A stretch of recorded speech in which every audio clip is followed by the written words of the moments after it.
नमस्कार प्यारे छात्रों, आप हैं Rajkumar Patel sir. YouTube channel पर हम पढ़ रहे हैं ऋणात्मक कक्षाओं हेतु मॉड्यूल विद्यार्थी अभ्यास पुस्तिका। आज हम गणित पुस्तक का कक्षा 10वीं की गणित पुस्तक का अध्याय 10 वृत्त के सवालों को हल करेंगे। आइए शुरू करते हैं। सबसे पहले हैं सही विकल्प चुनिए। पहला है 5 सेंटीमीटर त्रिज्या वाले एक वृत्त के बिंदु P पर स्पर्श रेखा PQ केंद्र O से जाने वाली एक रेखा से बिंदु Q पर इस प्रकार मिलती है कि OQ बराबर 12 सेंटीमीटर। तो PQ की लंबाई है, तो PQ की लंबाई जो होगी 119 वर्गमूल 119। डी विकल्प इसका सही होगा। दूसरा है एक बिंदु Q से एक वृत्त पर स्पर्श रेखा की लंबाई 24 सेंटीमीटर तथा Q की केंद्र से दूरी 25 सेंटीमीटर। वृत्त की त्रिज्या होगी, तो वृत्त की त्रिज्या हुई 7 सेंटीमीटर। पहला विकल्प इसका सही होगा। तीसरा है यदि एक बिंदु P से O केंद्र वाले किसी वृत्त पर PB स्पर्श रेखाएं परस्पर 80 अंश के कोण पर झुकी हों तो कोण POA बराबर है, तो कोण POA बराबर होगा 50 अंश। पहला विकल्प इसका सही है। चौथा है यदि TP बराबर TQ केंद्र O वाले किसी वृत्त पर दो स्पर्श रेखाएं हैं इस प्रकार हैं कि कोण POQ बराबर 110 अंश, तो कोण PTQ बराबर है, तो PTQ कोण का मान होगा 70 अंश। बी विकल्प इसका सही है। पांचवा प्रश्न है वृत्त के बाह्य स्थित किसी बिंदु से वृत्त पर कितनी स्पर्श रेखाएं खींची जा सकती हैं। इस प्रश्न का आंसर होगा 2। बी ऑप्शन इसका सही है, 2। यह प्रश्न IMP है। छठवां है किसी बाह्य बिंदु से वृत्त पर खींची गई स्पर्श रेखाएं परस्पर होती हैं, तो ये स्पर्श रेखाएं परस्पर समान होती हैं। सी विकल्प इसका सही होगा। सातवां प्रश्न है वृत्त की छेदक रेखा वृत्त को कितने बिंदुओं पर प्रतिच्छेद करती है। तो वृत्त की छेदक रेखा वृत्त को 2 बिंदुओं पर प्रतिच्छेद करेगी। बी विकल्प इसका सही है। आठवां प्रश्न है वृत्त के किसी बिंदु से होकर जाने वाली स्पर्श रेखाएं और त्रिज्या के बीच का कोण होता है, तो यह कोण 90 अंश का होता है। सी विकल्प इसका सही है। आगे है खालिस्तान। प्रश्न क्रमांक दूसरा, रिक्त स्थान की पूर्ति कीजिए। पहला है किसी वृत्त की स्पर्श रेखा उसे खालिस्तान बिंदु पर प्रतिच्छेद करती है, केवल एक बिंदु पर प्रतिच्छेद करेगी। खालिस्तान रखेंगे केवल एक। दूसरा है वृत्त को 2 बिंदुओं पर प्रतिच्छेद करने वाली रेखा को खालिस्तान कहते हैं, तो उसे हम छेदक रेखा कहते हैं। खालिस्तान में लिखेंगे छेदक रेखा। ये हमने आंसर यहाँ नीचे लिखा है। तीसरा है वृत्त तथा उसकी स्पर्श रेखा के उभयनिष्ठ बिंदु को खालिस्तान कहते हैं, उसे हम स्पर्श बिंदु कहते हैं। खालिस्तान में लिखेंगे स्पर्श बिंदु। चौथा है स्पर्श बिंदु से होकर जाने वाली त्रिज्या स्पर्श रेखा पर खालिस्तान होती है, तो खालिस्तान में लिखेंगे हम लंब। पांचवा वृत्त के केंद्र से जीवा पर डाला गया लंब जीवा को खालिस्तान बराबर भागों में बांटता है, तो यहाँ लिखेंगे हम 2 बराबर भागों में बांटता है। छठवां है वृत्त के केंद्र से जीवा पर डाला गया लंब जीवा को खालिस्तान करता है, यहाँ लिखेंगे हम समद्विभाजित।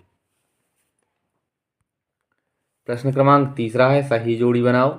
पहला कॉलम फिर दूसरा कॉलम। पहला है वृत्त के अंतः बिंदु से खींची गई स्पर्श रेखाओं की संख्या, इसका होगा 0। वृत्त के अंदर से कोई भी स्पर्श रेखा नहीं खींची जा सकती है। ई विकल्प को इसको हम ऐसे मिलाएंगे 0। दूसरा है वृत्त के किसी बिंदु से खींची गई स्पर्श रेखाओं की संख्या, वृत्त के किसी बिंदु से खींची गई स्पर्श रेखाओं की संख्या होगी 1। पहला इसका सही होगा। तीसरा है वृत्त के बाह्य बिंदु से वृत्त पर खींची गई स्पर्श रेखाओं की संख्या, तो वृत्त के बाह्य बिंदु से 2 स्पर्श रेखाएं खींची जा सकती हैं, यहाँ मिलाएंगे इससे 2। ये चौथा है वृत्त को 2 बिंदुओं पर प्रतिच्छेद करने वाली रेखा को छेदक रेखा कहते हैं, इसको हम मिलाएंगे छेदक रेखा। और पांचवा है वृत्त पर स्पर्श रेखाएं खींची जा सकती हैं, ये हाँ होगा या 2 होगा, तो आप इसका देखें पांचवे का अनंत, इस प्रकार से ये अनंत हो जाएगा।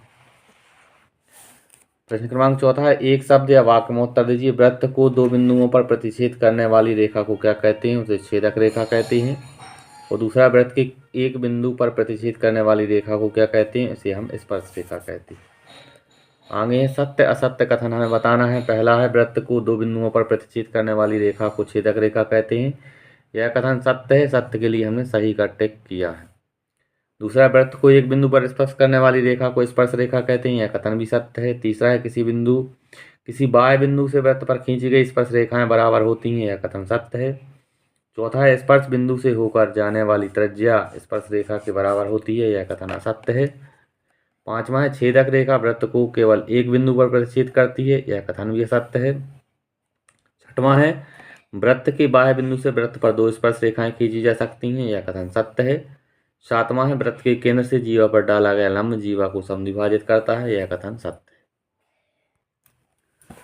प्रश्न क्रमांक छठवां है एक बिंदु Q से एक वृत्त पर स्पर्श रेखा की लंबाई 24 सेंटीमीटर है। Q की केंद्र से दूरी 25 सेंटीमीटर है, वृत्त की त्रिज्या ज्ञात कीजिए। इस प्रकार से पहले हम डायग्राम बनाएंगे। ये Q बिंदु है, ये Q बिंदु केंद्र से 25 सेंटीमीटर की दूरी पर है और ये Q से T स्पर्श रेखा की लंबाई 24 सेंटीमीटर है।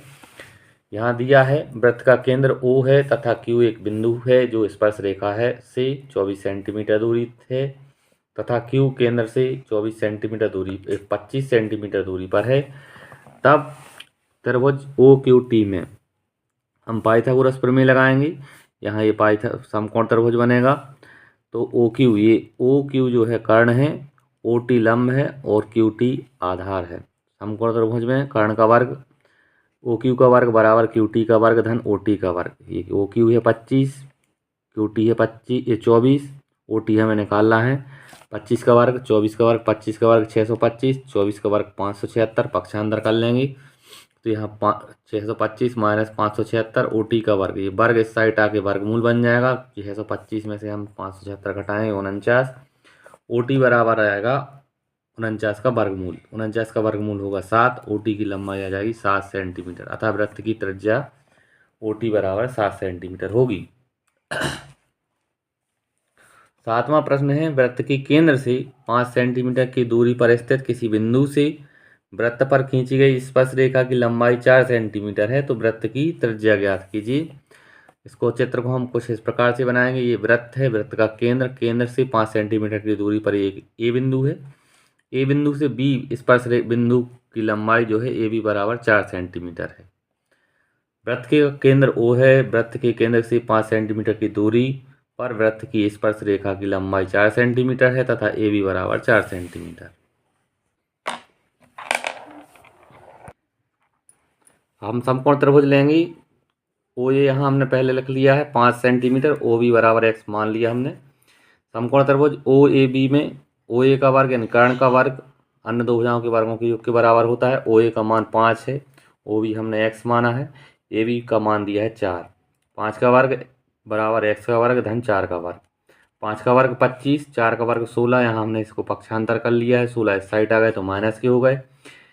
अब 25 में से 16 घटाएंगे 9 बचेंगे। x का वर्ग तो वर्ग इस साइड आके वर्गमूल हो गया तो 9 का वर्गमूल होता है 3, x का मान आ गया 3। अतः x बराबर 3 सेंटीमीटर, वृत्त की त्रिज्या निकल आई ओ बी बराबर 3 सेंटीमीटर।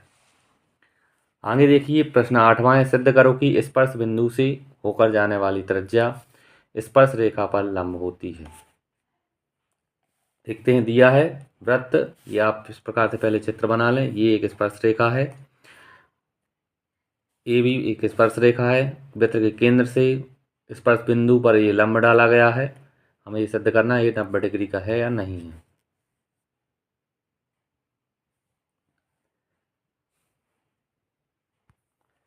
वृत्त सी ओ आर, ओ केंद्र है, आर त्रिज्या की स्पर्श रेखा ए बी जिस बिंदु पी स्पर्श बिंदु है, ओ पी स्पर्श बिंदु से होकर जाने वाली त्रिज्या है। ये ओ पी जो है एक त्रिज्या है। सिद्ध करना है ओ पी लंब ए बी, ये ओ पी जो है ए पी पर लंब है या नहीं है। हमने रचना की रेखा ए बी पर पी के अतिरिक्त एक अन्य बिंदु क्यू लीजिए और ओ क्यू को मिलाया। ये ओ क्यू को यहाँ मिला दिया है, ये रचना है। उपपत्ति क्यू वृत्त के बाहर स्थित बिंदु है। ओ क्यू बड़ा है ओ पी से, ये ओ क्यू जो है ओ पी से बड़ा है, अर्थात ओ पी छोटा है ओ क्यू से, अर्थात ये छोटा है ये बड़ा है। क्योंकि किसी बिंदु ओ से रेखा ए बी तक खींचे गए रेखाओं खंडों में ओ पी सबसे छोटा है, इसलिए ओ पी लंब ए बी यह इस प्रकार से सिद्ध हो जाएगा। इति सिद्ध। 9वां प्रश्न देखें, सिद्ध करो कि वृत्त के बाह्य बिंदु से खींची गई स्पर्श रेखाएं बराबर या तुल्य होती हैं।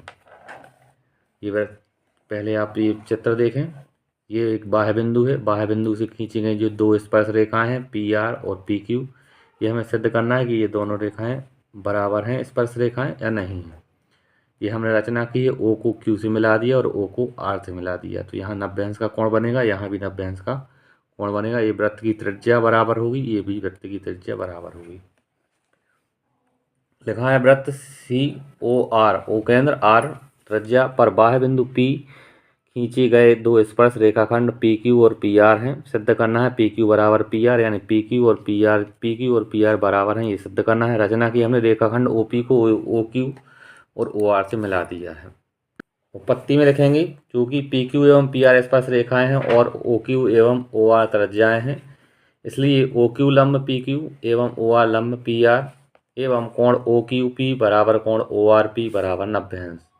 ये लंब हैं तो यहाँ 90 अंश के ये दो बराबर होंगे, तो ये कोण और ये कोण जो है वो दोनों बराबर हो जाएंगे। अब समकोण त्रिभुज OQP एवं ORP में तुलना करेंगे। कर्ण OP बराबर कर्ण OP, ये कर्ण कर्ण बराबर हो जाएंगी।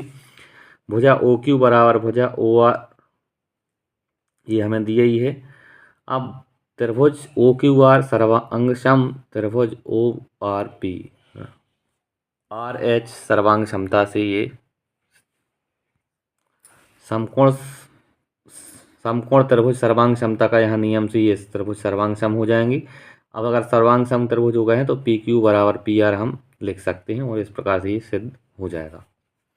10वां प्रश्न है, सिद्ध कीजिए कि किसी बाह्य बिंदु से किसी वृत्त पर खींची गई स्पर्श रेखाओं के बीच का कोण स्पर्श बिंदुओं को मिलाने वाले रेखाखंड द्वारा केंद्र पर अंतरित कोण का समपूरक होता है।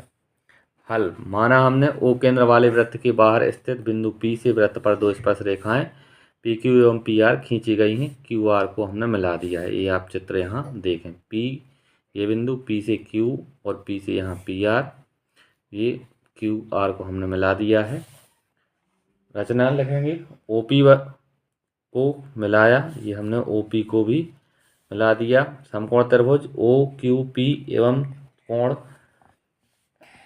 OQP बराबर 90 अंश का हो जाएगा। अब यहाँ लिखेंगे हम कोण कोण QOP धन कोण QPO बराबर 90 अंश, पहला समीकरण। अब समकोण त्रिभुज ORP में कोण ORP बराबर 90 अंश। अब यहाँ लिखेंगे कोण ROP धन कोण RPO बराबर 90 अंश, ये दूसरा समीकरण। पहले समीकरण को और दूसरे समीकरण को जोड़ देंगे, इस प्रकार से हम यहाँ जोड़ के लिखेंगे। चारों को इनको जोड़ेंगे तो बराबर 90 धन 90, ये 180 हो जाएगा। कोण QOR धन कोण QPR बराबर 180 अंश। 180 अंश के कोण को समपूरक कोण कहते हैं, इस प्रकार से ये सिद्ध हो जाएगा। हम इति सिद्ध हम लिखेंगे। 11वां प्रश्न है, केंद्र O वाले वृत्त पर बाह्य बिंदु T से दो स्पर्श रेखाएं TP तथा TQ खींची गई हैं। सिद्ध कीजिए कि कोण PTQ बराबर 2 कोण OPQ। इस प्रकार से हमने इसको चित्र बनाया है। माना केंद्र O वाले वृत्त में TP और TQ दो स्पर्श रेखाएं खींची गई हैं, इसलिए कोण त्रिभुज PTQ में PT बराबर TQ, कोण QPT बराबर कोण PQT।